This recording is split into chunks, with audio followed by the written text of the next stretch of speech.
Good evening from New York. This is Monday, November 1st, one day until the 2010 midterm elections. Presidents historically lose seat in Congress in the first election after they take office. The average is 25 in the House. Voters typically punish incumbents when the economy is hurting. Republican politicians, billionaires, and media moguls have hammered Democrats since before the 2008 election, portraying Democrats as led by somebody not really American who was bent on seizing the country through its government.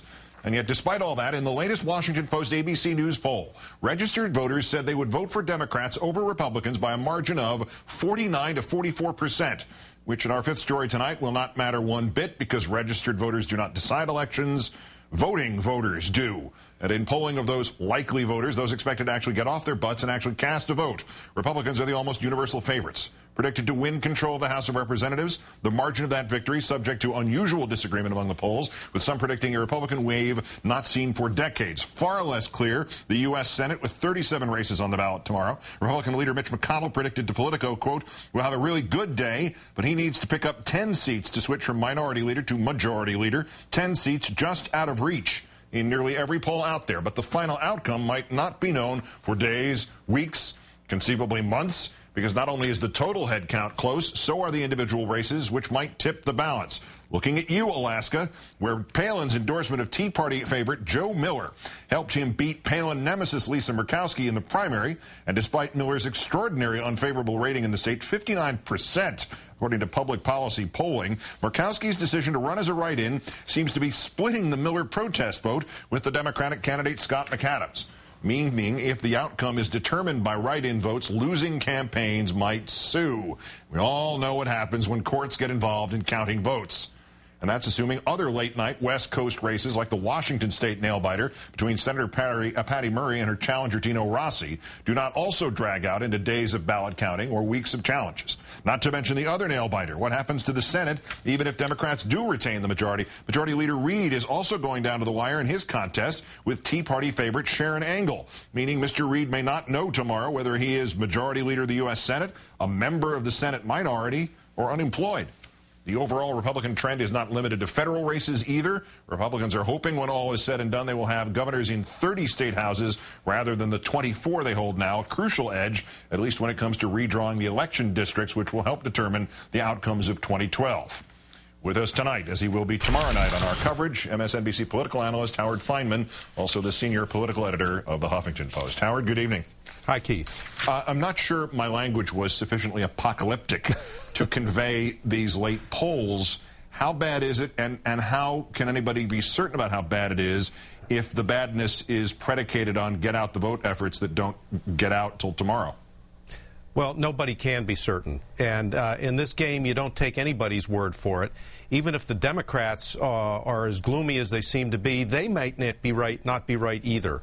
But I have to say I'm struck by the fact that Democrats that I've talked to, the people who run these campaigns year in and year out, who do the polling, who do the advertising and so on, are very, very gloomy about it. I heard over the weekend the number 70 brooded about as to the number of House seats the Democrats could lose, and that was from Democratic insiders. So that gives you a measure of what could happen on the House side. I think we're looking at the possibility of some big names who you wouldn't think would be in trouble. Unassailable people like Jim Oberstar of Minnesota or Barney Frank of Massachusetts having difficult races on the House side.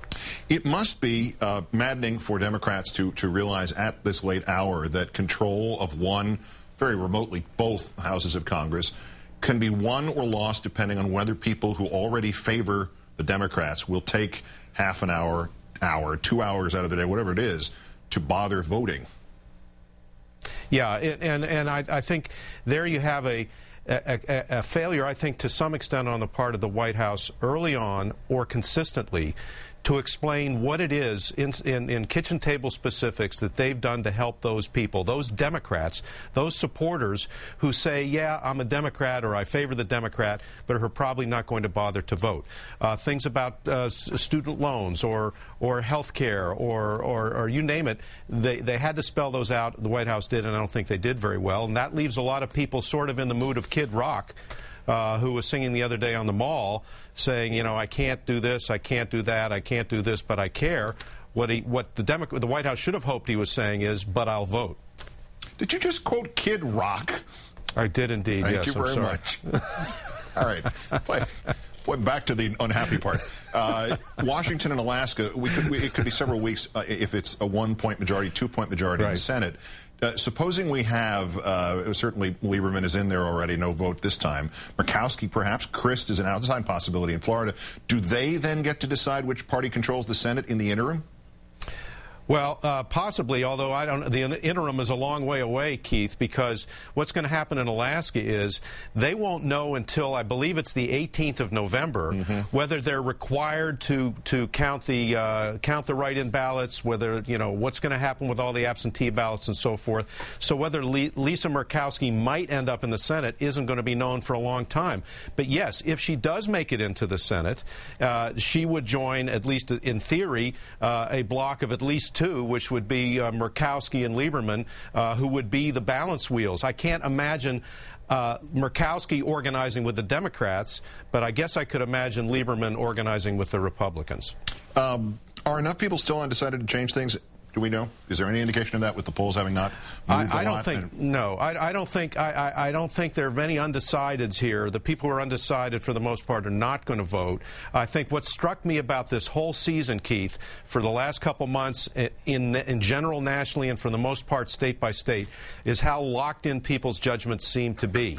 The Democrats' only chance is to mitigate what looks like a big wave, is to get every last one of their voters out, and we will know pretty early tomorrow night whether they have had any success in doing so. The interesting thing to me is that the Gallup poll is way out there predicting this historic landslide equivalent to 1938 with at least 70 seats. But a lot of the other polls are a little closer, so we'll know by early tomorrow night which one of those sets of polls are correct. MSNBC political analyst Howard Fineman, also, of course, of Huffington Post. Thanks for your time tonight. See you tomorrow night. Thanks, Keith.